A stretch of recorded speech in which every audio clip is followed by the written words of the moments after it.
So I'm going to read firstly my story from Travels and Tribulations. Second story this evening from Borneo. This is called The Longhouse.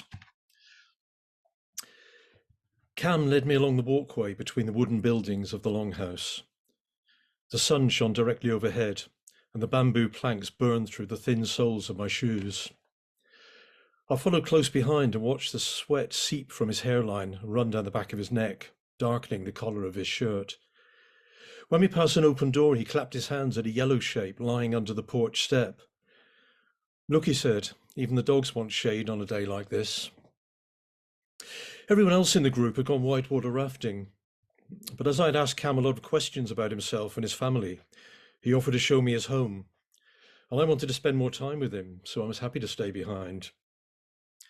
As we walked along, he pointed to a single-story building which stood further away among the trees, surrounded by forest ferns and shrubs.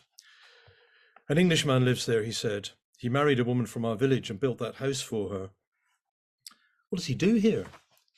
"He's very old," he said. "His wife died a long time ago, and we take care of him. He's part of our family now." At the end of the Longhouse, we stopped outside a small windowless building. Cam ducked under the low doorway and stepped into the gloom. I followed him inside and blinked at shards of daylight that pushed through the gaps between the walls and the roof.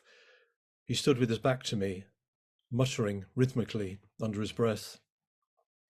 The room seemed to be empty, but as I walked past him, I saw a small metal cage suspended from a beam at the same height as his head.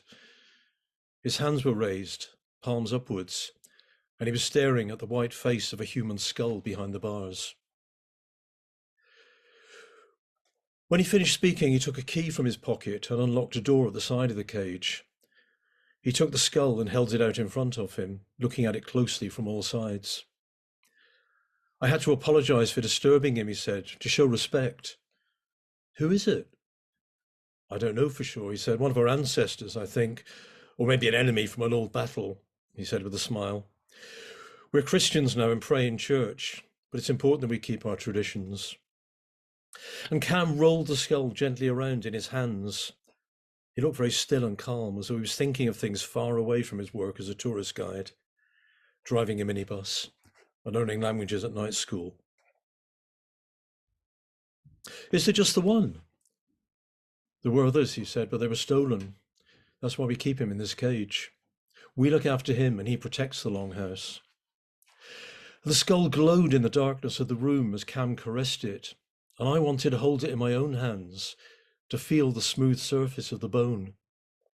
I wanted to wrap my fingers around him and touch the cool depths of his thoughts, to press my thumbs into the hollows of his eyes and see the forest paths he had walked and the waterfalls and pools where he dived and swam.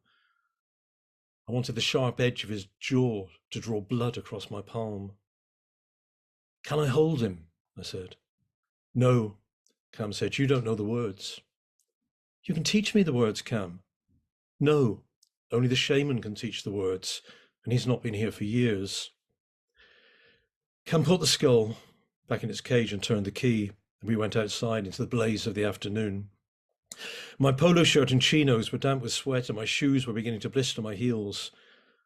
I looked over to the house in the trees and saw an old man in a white vest sitting in the shade of his veranda. He raised his hand, and I waved back. "I wonder if he knows the words," I thought. "I wonder how long you have to stay here before you can learn the words."